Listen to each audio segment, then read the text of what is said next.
hi මේ රත්නයන් කොහොමද අද ආයෝකෝ A12 කරගෙන හොඳේ කෙලින්ම මේ ගාවේ දෙකට නෙවෙයි තුනට රින් වෙලා ආයි ඩිස්ප්ලේ කරන්න තිබුණේ නැහැ ඉතින්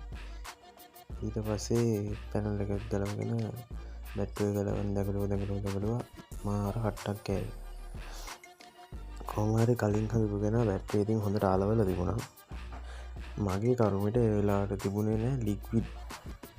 මුකුත් ගලවන්න මං කරේ ඉතින් ටෙම්පර් කුලර් දෙන්න ඇද්ද කොහොම හරි කැපුවා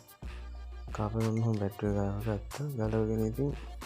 කනෙක්ටර් එක චුට්ටක් චෙක් කරා චාර්ජින් ෆ්ලෙක්ස් එකේ ඒක අවුලක් තිබුණේ නැහැ ඊට පස්සේ ඉතින් ටුවින් සැරයක් අහුණා දාගෙන හීරුවා හූරලා කොහොම හරි ඉතින් ගම් දෙක අයින් කරගන්නත් එපේ නැත්නම් ඉතින් ආයෙ කස්ටමර් උසාගෙන මෙහෙම ඉලිපත් වෙනවා හරින් ඉලිපත් වෙනවා ඕව හරියන්නේ නැහැ ඉතින් හොඳට සුද්ධ කරගන්න ඕනේ ඒ නිසා නැත්නම් ඩිස්ප්ලේ එක හරියට ෂිට් වෙන්නේ නැහැ ඒක නිසා හොඳට සුද්ධ කරගන්න ඕන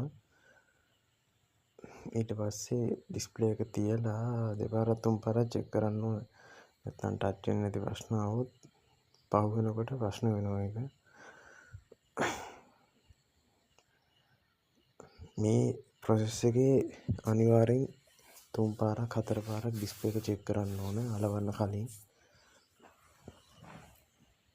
ටච් ප්‍රශ්න එන්නේ එන්නේ නැහැනේ දැන් හොයලා තිබ්බොත් තාඩියකින් ආයෙ විසුණුනවා ඒක නිසා ඉතින් අපේ රාජකාරියක් විදිහට ඒක දෙපාරක් තුන් පාරක් චෙක් කරලා තමයි කස්ටමර්ට දෙන්න ඕන කස්ටමර්ගේ අතට දෙද්දිත් අපි දෙපාරක් විතර චෙක් කරලා තමයි දෙන්නේ